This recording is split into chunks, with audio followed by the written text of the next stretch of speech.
Okay, you are not going to believe what just happened with Ethereum. Seriously, we just saw the SEC light a potential rocket under ETH, something many thought would take way longer. But just as things look like they might finally take off for Ethereum like they did for Bitcoin, one of crypto's biggest critics dropped a prediction so bleak it makes 2008 look like a practice run. Is he right? Is the crypto world about to face its biggest test yet? Let's break it down. Alright, first, the massive news. The SEC just approved options trading for Ethereum ETFs. We're talking the big players, BlackRock, Grayscale, Bitwise. They can now offer options on their shiny new Ether funds. Now, if you remember the hype around the Bitcoin ETFs, you know this is a big deal. Options bring a whole new level of sophistication, liquidity, and frankly, institutional attention to Ethereum. It gives serious traders tools to hedge, speculate, basically, to get involved in a way they couldn't before. This could be the spark Ethereum needed to finally catch up with Bitcoin's ETF momentum. Ding, round one goes to the bulls. But then, enter Peter Schiff.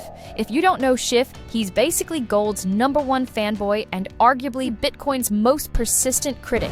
He's been predicting Bitcoin's demise since it was trading for pocket change. And now, he's doubling down. He recently tweeted something wild, essentially saying the 2008 financial crisis gave birth to Bitcoin. But the next crisis, which he apparently sees coming in 2025, will be the one that finally buries it. For good.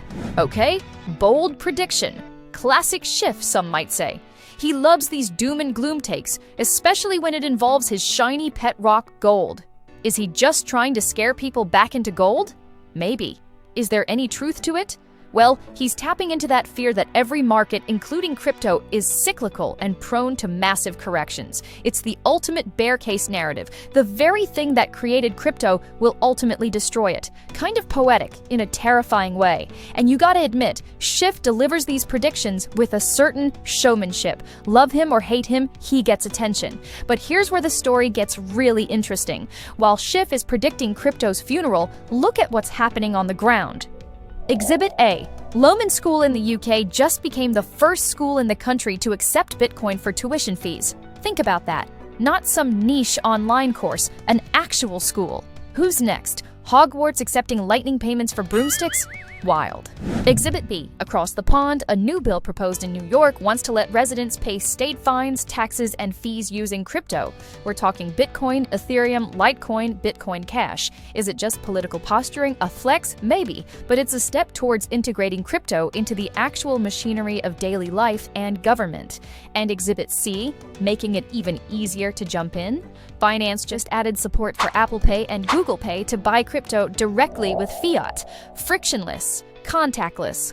Bull run goes mainstream. That's a massive reduction in the barrier to entry for regular people.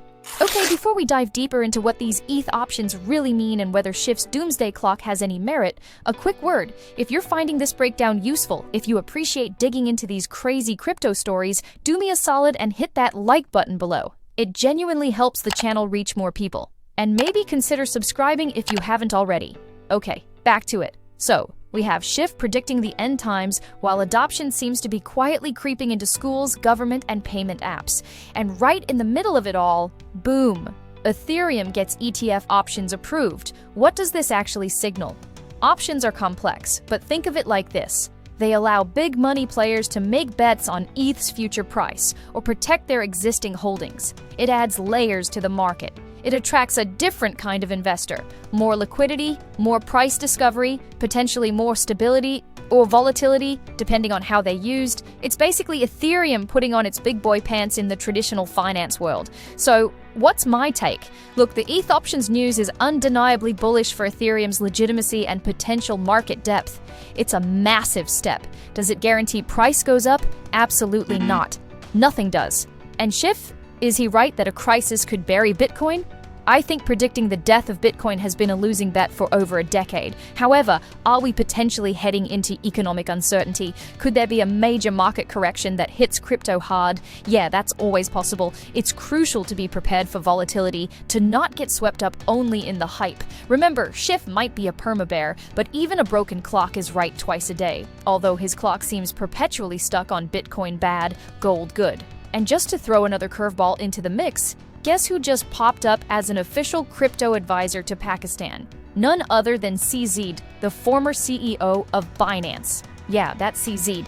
The country's finance minister says he's helping fast-track their vision for Pakistan as a Web3 hub. Talk about a plot twist. Adds another layer of geopolitical intrigue and, well, let's just say unpredictability to the whole space. Never a dull moment. So, there you have it. Ethereum gets a potential turbo boost from the SEC. Peter Schiff predicts the apocalypse. Adoption happens in schools and maybe even state taxes, and CZ is advising a nation-state. It's a lot. What do you think? Is this options approval the catalyst Ethereum has been waiting for? Is Peter Schiff finally going to be right this time, or is this just more FUD from the gold corner? And what about paying your taxes in Bitcoin? Let me know your thoughts, your theories, your craziest predictions down in the comments below. I read as many as I can. If you enjoyed this deep dive and want more breakdowns of the wild world of finance and crypto, smash that like button, subscribe if you're new here, and ring that notification bell so you don't miss the next video. Thanks so much for watching. Stay curious, stay critical, and I'll see you next time.